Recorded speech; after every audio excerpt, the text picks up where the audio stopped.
Hey guys, in this video we're going to take a look at how you can select output closed captions in Braille during media playback on the iPhone 15 series. First, let's go back to the home screen by swiping up at the bottom of the screen. Then from the home screen, tap on Settings. In Settings, go down and tap on Accessibility.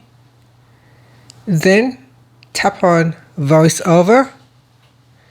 In here we go down and tap on Verbosity. Then go down and then select one of the options. And from here you can choose Speak, Play Sound, or Braille. So select on the options in here. And then you can continue to make the changes for other features as well. So here we've got more content, so you can select speech, change pitch, or do nothing, or play sound. For container descriptions, you can choose Braille, speech, play sound, or do nothing.